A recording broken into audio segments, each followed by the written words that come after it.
Hi friends, welcome back to my YouTube channel. ಇವತ್ತಿನ ವಿಡಿಯೋದಲ್ಲಿ ನಾನು ನಿಮಗೆ ಸಿಂಪಲ್ ಆಗಿ ಈ ಥರ ಬೋಟ್ ನೆಕ್ ಚೂಡಿನ ಹೇಗೆ ಕಟಿಂಗ್ ಮಾಡೋದು ಮತ್ತು ಸ್ಟಿಚಿಂಗ್ ಮಾಡೋದು ಅಂತ ತೋರಿಸ್ಕೊಡ್ತಾ ಇದ್ದೀನಿ. ಬನ್ನಿ. ಇಲ್ಲಿ ನಾನು ಈ ಪೀಸ್ನ ಈ ಥರ 4 ಫೋಲ್ಡ್ ಮಾಡ್ಕೊಂಡಿದ್ದೀನಿ. 4 ಫೋಲ್ಡ್ ಮಾಡಿದಾಗ 11.5 ಇಂಚ್ ಬರೋ ಥರ ನಾನಿಲ್ಲಿ ಫೋಲ್ಡ್ ಮಾಡ್ಕೊಂಡಿದ್ದೀನಿ. ಇಲ್ಲಿ ನಾನು ಮೆಜರ್ಮೆಂಟ್ಗೆ ನನಗೆ ಕರೆಕ್ಟ್ ಆಗುವಂಥ ಒಂದು ಟಾಪ್ನ ತಗೋತಾ ಇದ್ದೀನಿ. ಇಲ್ಲಿ ನಾನು ಈ ಪೀಸ್ನ 4 ಫೋಲ್ಡ್ ಮಾಡಿದಾಗ 11.5 ಇಂಚ್ ಬರೋ ಥರ ಯಾಕೆ ಇಟ್ಕೊಂಡೆ ಅಂದರೆ, ಇಲ್ಲಿ ನೋಡಿ, ಈ ರೆಡಿ ಟಾಪಲ್ಲಿ ಈ ಟಾಪ್ ತುದಿನ ಈ ಥರ ಡಬಲ್ ಫೋಲ್ಡ್ ಮಾಡಿ ಈ ಥರ ಮೆಜರ್ಮೆಂಟ್ ಮಾಡಬೇಕಾಗತ್ತೆ. ಇಲ್ಲಿ ನೋಡಿ, ಈ ಟಾಪ್ ಅಗಲ 10 ಇಂಚ್ ಇದೆ. ಇದಕ್ಕೆ 1.5 ಇಂಚನ್ನ ಆ್ಯಡ್ ಮಾಡಿ 11.5 ಇಂಚಿಗೆ ನಾನಿಲ್ಲಿ 4 ಫೋಲ್ಡ್ ಮಾಡ್ಕೊಂಡಿದ್ದೀನಿ. ನೀವು ಕೂಡ ನಿಮ್ಮ ಟಾಪ್ ತುದಿ ಎಷ್ಟು ಬರುತ್ತೆ ಅಂತ ನೋಡಿ ಅದ್ರ ಪ್ರಕಾರ ಫೋಲ್ಡ್ ಮಾಡ್ಕೋಬೋದು. ಈ ಎಕ್ಸ್ಟ್ರಾ ಪೀಸ್ ಏನಿದೆ ಅದು ನಮಗೆ ಸ್ಲೀವ್ ಕಟ್ಟಿಂಗ್ಗೆ ಬೇಕಾಗುತ್ತೆ. ಅದಕ್ಕೋಸ್ಕರ ನಾನು ಈ ಎಕ್ಸ್ಟ್ರಾ ಪೀಸ್ನ ಕಟ್ಟಿಂಗ್ ಮಾಡಿ ತೆಗೆದಿಟ್ಕೊತಾ ಇದ್ದೀನಿ. ಈಗ ಈ ಟಾಪ್ನ ಈ ಥರ ಉಲ್ಟಾ ಮಾಡಿ ಈ ಥರ ಫೋಲ್ಡ್ ಮಾಡಿ ಇಟ್ಕೋತಾ ಇದ್ದೀನಿ. ಇದು ಬೋಟ್ ನೆಕ್ ಆಗಿರೋದ್ರಿಂದ ನೆಕ್ ಅಗಲ ನಾನು 4 ಇಂಚ್ ಇಡ್ತಾ ಇದ್ದೀನಿ, ಹಾಗೂ ಉದ್ದ ಕೂಡ 4 ಇಂಚ್ ಇಡ್ತಾ ಇದ್ದೀನಿ. ಈಗ ಶೋಲ್ಡರ್ನ ಮಾರ್ಕ್ ಮಾಡ್ತಾ ಇದ್ದೀನಿ. ಇಲ್ಲಿ ರೆಡಿ ಟಾಪಲ್ಲಿ ಶೋಲ್ಡರ್ 2.5 ಇಂಚ್ ಇದೆ. ಅದಕ್ಕೆ ಅರ್ಧ ಇಂಚನ್ನ ಆ್ಯಡ್ ಮಾಡ್ತಾ ಇದ್ದೀನಿ.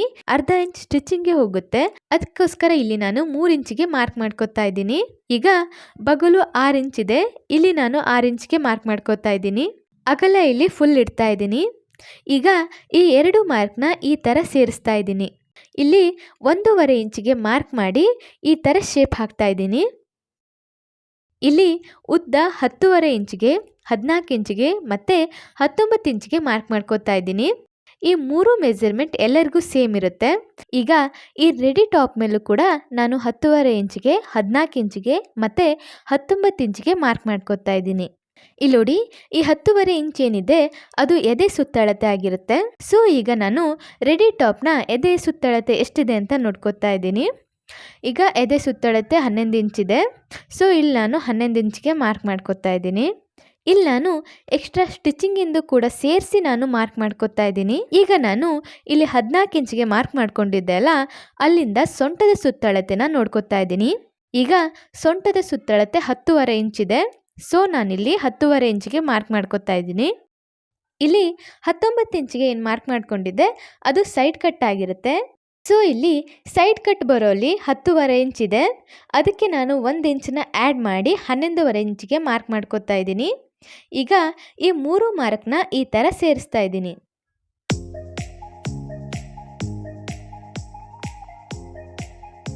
ಈಗ ಈ ರೆಡಿ ಟಾಪ್ನ ಉದ್ದ 36 ಇಂಚ್ ಇದೆ. ಸೊ ಅದಕ್ಕೆ ನಾನು 2 ಇಂಚನ್ನ ಆ್ಯಡ್ ಮಾಡಿ 38 ಇಂಚಿಗೆ ಮಾರ್ಕ್ ಮಾಡ್ಕೋತಾ ಇದ್ದೀನಿ. ಈಗ ಇಲ್ಲಿ ಈ ಥರ ಸ್ಟ್ರೇಟ್ ಲೈನ್ನ ಎಳ್ಕೊಂಡಿದ್ದೀನಿ.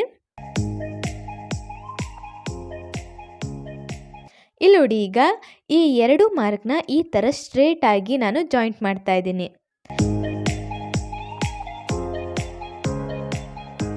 ಸೊ ಈಗ ಇದನ್ನು ನಾನು ಕಟಿಂಗ್ ಮಾಡ್ಕೋತಾ ಇದ್ದೀನಿ.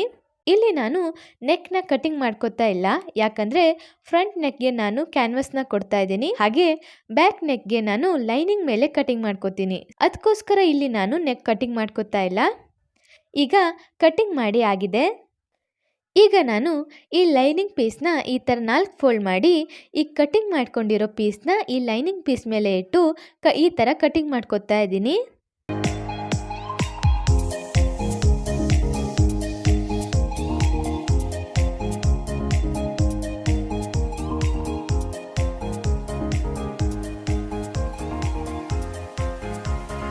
ಕಟಿಂಗ್ ಮಾಡಿ ಆದಮೇಲೆ ಬ್ಯಾಕ್ ಲೈನಿಂಗ್ ಪೀಸ್ನ ನೆಕ್ ಕಟಿಂಗ್ ಮಾಡ್ಕೋಬೇಕಾಗತ್ತೆ. ಇಲ್ಲಿ ನಾನು ನೆಕ್ನ ಉದ್ದ ಮತ್ತು ಅಗಲ ಎರಡನ್ನು 4 ಇಂಚ್ ಇಟ್ಟಿದ್ದೀನಿ. ಬೇಕು ಅಂದರೆ ಉದ್ದ ನೀವು 3.5 ಇಂಚ್ ಅಥವಾ 4 ಇಂಚ್ ಇಟ್ಕೋಬೋದು, ಅಥವಾ 4.5 ಇಂಚ್ ಕೂಡ ಬೇಕಾದ್ರೆ ಇಟ್ಕೋಬೋದು ನೀವು. ನಾ ಇಲ್ಲಿ 4 ಇಂಚ್ ಇಟ್ಕೊಂಡಿದ್ದೀನಿ. ಈಗ ಈ ಥರ ಬೋಟ್ ನೆಕ್ ಶೇಪ್ನ ಹಾಕಿ ಈ ಪೀಸ್ನ ಕಟಿಂಗ್ ಮಾಡ್ಕೋತಾ ಇದ್ದೀನಿ.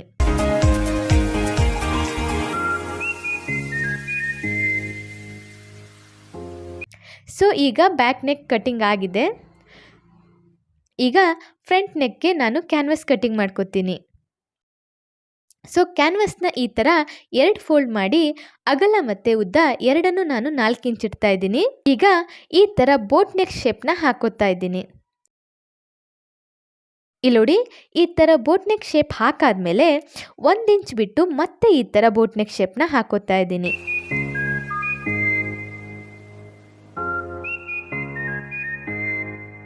ಸೊ ಈಗ ಈ ಕ್ಯಾನ್ವಾಸ್ನ ಕಟಿಂಗ್ ಮಾಡ್ಕೊತಾ ಇದ್ದೀನಿ.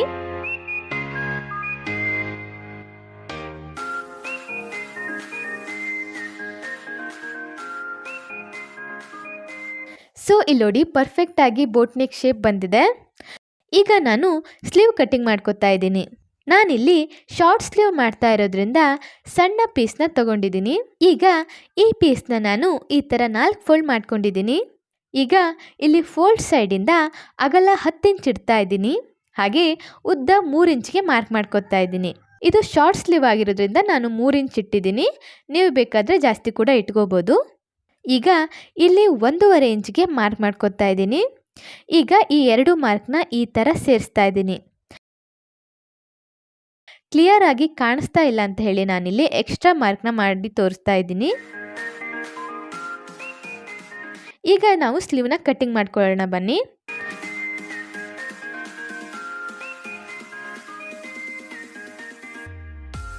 ಸೊ ಈಗ ಸ್ಲೀವ್ ಕಟ್ಟಿಂಗ್ ಮಾಡಿ ಆಗಿದೆ. ಬನ್ನಿ ಇದನ್ನು ಹೇಗೆ ಸ್ಟಿಚ್ ಮಾಡೋದು ಅಂತ ನೋಡೋಣ. ಮೊದಲಿಗೆ ನಾನು ಫ್ರಂಟ್ ಪಾರ್ಟ್ ಲೈನಿಂಗ್ ಪೀಸ್ನ ತಗೊಂಡಿದ್ದೀನಿ. ಅದರ ಮೇಲೆ ನಾವು ಕಟ್ಟಿಂಗ್ ಮಾಡ್ಕೊಂಡಿರೋಂತಹ ಕ್ಯಾನ್ವಾಸ್ ಪೀಸ್ನ ಈ ಥರ ಇಟ್ಟು ಪಿನ್ ಹೆಲ್ಪಿಂದ ಈ ಥರ ಸ್ಟಿಚ್ ಮಾಡ್ಕೊತಾ ಇದ್ದೀನಿ.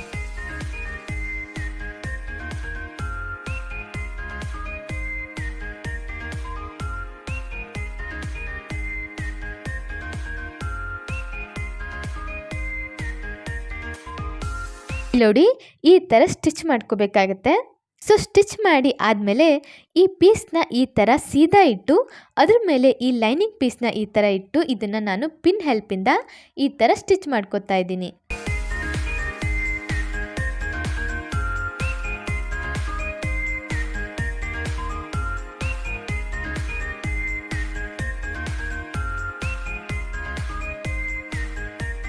ಸ್ಟಿಚ್ ಮಾಡಿ ಆದಮೇಲೆ ಈ ಎಕ್ಸ್ಟ್ರಾ ಪೀಸ್ ಏನಿದೆ ಅದನ್ನು ನಾನು ಈ ಥರ ಕಟ್ ಮಾಡಿ ತೆಗಿತಾ ಇದ್ದೀನಿ. ಈ ಥರ ಸಣ್ಣ ಸಣ್ಣ ಕಟ್ ಮಾರ್ಕ್ನ ಮಾಡ್ಕೊತಾ ಇದ್ದೀನಿ. ಈ ಥರ ಮಾಡೋದ್ರಿಂದ ನೆಕ್ ಶೇಪ್ ಚೆನ್ನಾಗಿ ಬರುತ್ತೆ. ಈ ಥರ ಲೈನಿಂಗ್ ಉಲ್ಟಾ ಮಾಡಿ ನೆಕ್ನ ಸ್ವಲ್ಪ ಗ್ಯಾಪ್ ಬಿಟ್ಟು ಈ ಥರ ಸ್ಟಿಚ್ ಮಾಡ್ಕೋಬೇಕಾಗತ್ತೆ. ಈ ಥರ ಗ್ಯಾಪ್ ಬಿಟ್ಟು ಸ್ಟಿಚ್ ಮಾಡೋದ್ರಿಂದ ಲುಕ್ ಆಗಿ ಕಾಣಿಸುತ್ತೆ. ಹಾಗೆ ನೀವು ಯಾವುದೇ ಥರ ಲೇಸ್ ಕೊಡಬೇಕು ಅನ್ನೋ ಅವಶ್ಯಕತೆ ಕೂಡ ಇರೋದಿಲ್ಲ. ನೀವೇನಾದರೂ ಲೇಸ್ ಹಚ್ತೀರಾ ಅಂದರೆ ಈ ಥರ ಗ್ಯಾಪ್ ಬಿಟ್ಟು ಸ್ಟಿಚ್ ಮಾಡೋದೇನು ಬೇಡ.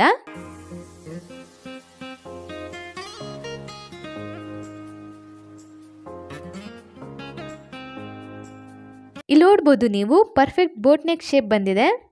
ಸೊ ಈಗ ನಾನು ಬ್ಯಾಕ್ ಪಾರ್ಟ್ನ ಕೂಡ ಇದೇ ಥರ ಸ್ಟಿಚ್ ಮಾಡ್ಕೊತೀನಿ. ಆಲ್ರೆಡಿ ನಾನು ಲೈನಿಂಗ್ ಪೀಸ್ ಮೇಲೆ ನೆಕ್ನ ಕಟ್ಟಿಂಗ್ ಮಾಡ್ಕೊಂಡಿದ್ದೀನಿ. ಅದಕ್ಕೋಸ್ಕರ ನಾನು ಈ ಚುಡಿ ಪೀಸ್ನ ಈ ಥರ ಸೀದಾ ಇಟ್ಟು ಅದ್ರ ಮೇಲೆ ಲೈನಿಂಗ್ ಪೀಸ್ನ ಈ ಥರ ಇಟ್ಟು ಸ್ಟಿಚ್ ಮಾಡ್ಕೊತಾ ಇದ್ದೀನಿ.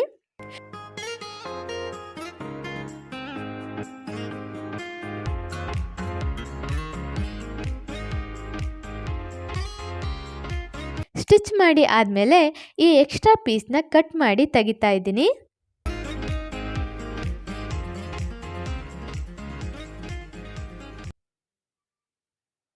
ಸೊ ಇಲ್ಲೂ ಕೂಡ ಈ ಥರ ಕಟ್ ಮಾರ್ಕ್ ಮಾಡ್ಕೊತಾ ಇದ್ದೀನಿ. ನಂತರ ಲೈನಿಂಗ್ ಪೀಸ್ನ ಈ ಥರ ಉಲ್ಟಾ ಮಾಡಿ ಇಲ್ಲೂ ಸಹ ಸ್ವಲ್ಪ ಗ್ಯಾಪ್ ಬಿಟ್ಟು ಸ್ಟಿಚ್ ಮಾಡ್ತಾ ಇದ್ದೀನಿ.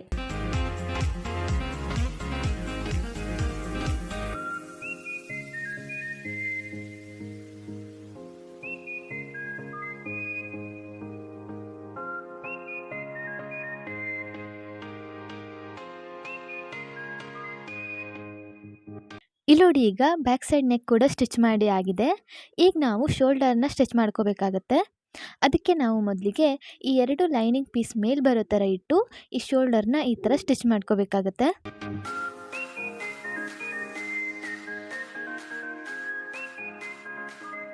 ಎರಡು ಸೈಡ್ ಶೋಲ್ಡರ್ನ ಸ್ಟಿಚ್ ಮಾಡಾದಮೇಲೆ ಇಲ್ಲಿ ನೋಡಿ ಇಲ್ಲಿ ಸ್ಲೀವ್ನ ಅಟ್ಯಾಚ್ ಮಾಡಬೇಕಾಗತ್ತೆ. ಅದಕ್ಕೋಸ್ಕರ ಎಕ್ಸ್ಟ್ರಾ ಇರೋ ಈ ಲೈನಿಂಗ್ ಪೀಸ್ನ ನಾನು ಕಟ್ ಮಾಡಿ ತೆಗಿತಾ ಇದ್ದೀನಿ.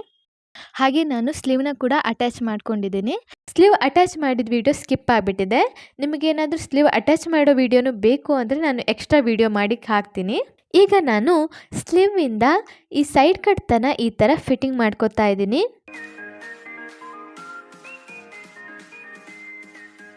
ಇಲ್ಲಿ ನೋಡಿ 2 ಸೈಡ್ ನಾನು ಫಿಟ್ಟಿಂಗ್ ಮಾಡ್ಕೊಂಡಿದ್ದೀನಿ. ಈಗ ಸೈಡ್ ಕಟ್ ಮಾಡ್ಕೊಳ್ಳಿಕ್ಕೆ ಇಲ್ಲಿರೋ ಎಕ್ಸ್ಟ್ರಾ ಪೀಸ್ನ ಕಟಿಂಗ್ ಮಾಡ್ಕೋಬೇಕಾಗತ್ತೆ. ಇಲ್ಲಿ ನೋಡಿ ಈ ಥರ ಸ್ಟ್ರೇಟ್ ಆಗಿ ಕಟಿಂಗ್ ಮಾಡ್ಕೋಬೇಕಾಗತ್ತೆ. ಜಾಸ್ತಿ ಇಲ್ಲಿ ಕಟಿಂಗ್ ಮಾಡ್ಕೋಬಾರ್ದು. ಇಲ್ಲಿ ಫೋಲ್ಡ್ ಮಾಡಲಿಕ್ಕೆ ಆಗುವಷ್ಟು ಬಿಟ್ಟು ನಾವಿಲ್ಲಿ ಸೈಡ್ ಕಟ್ನ ಮಾಡ್ಕೋಬೇಕಾಗತ್ತೆ.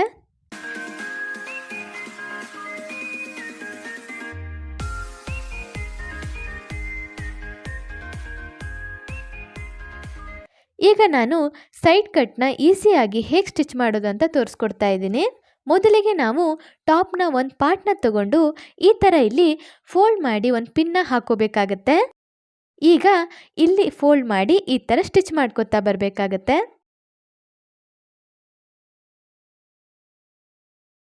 ಈ ಥರ ಮಾಡೋದ್ರಿಂದ ನಿಮಗೆ ಸೈಡ್ ಕಟ್ ತುಂಬಾ ಚೆನ್ನಾಗಿ ಬರುತ್ತೆ.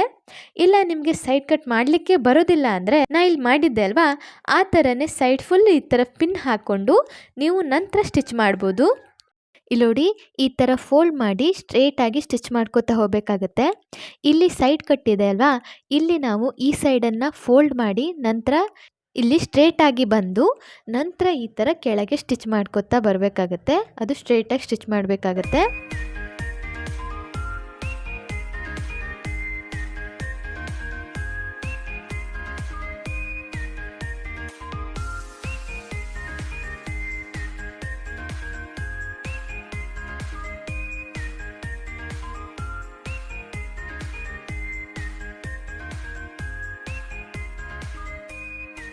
ನಂತರ ಈ ಸೈಡು ಮತ್ತೆ ಸ್ಟಿಚ್ ಮಾಡಬೇಕಾಗತ್ತೆ.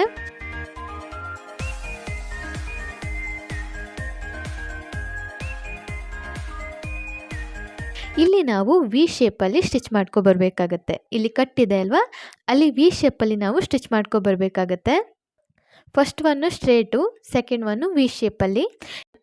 ಇದೇ ಥರ ನಾನು ಮತ್ತೊಂದು ಸೈಡ್ ಕಟ್ನು ಕೂಡ ಸ್ಟಿಚ್ ಮಾಡ್ಕೊಂಡಿದ್ದೀನಿ. ಈಗ ಟಾಪ್ ತುದಿನ ಸ್ಟಿಚ್ ಮಾಡ್ಕೋಬೇಕಾಗತ್ತೆ. ಇದನ್ನು ಕೂಡ ಈ ಥರ ಫೋಲ್ಡ್ ಮಾಡಿ ಸ್ಟಿಚ್ ಮಾಡ್ಕೋತಾ ಇದ್ದೀನಿ. ಎರಡು ಸೈಡ್ ಟಾಪ್ ತುದಿನ ಕೂಡ ನಾನು ಇದೇ ಥರ ಸ್ಟಿಚ್ ಮಾಡ್ಕೊಂಡಿದ್ದೀನಿ. ಸೊ ಈಗ ಸಿಂಪಲ್ ಆಗಿ ನಮ್ಮ ಬೋಟ್ ನೆಕ್ ಚೂಡಿ ರೆಡಿ ಆಗಿದೆ. ಸೊ ನೀವು ಕೂಡ ಈ ಥರ ಸಿಂಪಲ್ ಆಗಿ ನಿಮ್ಮ ಬೋಟ್ ನೆಕ್ ಚೂಡಿನ ಹೊಲ್ಕೋಬೋದಾಗಿರುತ್ತೆ. ಸೊ ಇದು ಇವತ್ತಿನ ವಿಡಿಯೋ ಆಗಿತ್ತು. ಈ ವಿಡಿಯೋ ನಿಮಗೆ ಇಷ್ಟ ಆಯಿತು ಅಂದರೆ ಈ ವಿಡಿಯೋಗೊಂದು ಲೈಕ್ ಮಾಡಿ ಮತ್ತು ಶೇರ್ ಮಾಡಿ. ಮತ್ತು ನೀವಿನ್ನು ನಮ್ಮ ಯೂಟ್ಯೂಬ್ ಚಾನಲನ್ನು ಇದುವರೆಗೂ ಸಬ್ಸ್ಕ್ರೈಬ್ ಮಾಡಿಲ್ಲ ಅಂದರೆ ಈಗಲೇ ಸಬ್ಸ್ಕ್ರೈಬ್ ಮಾಡಿ.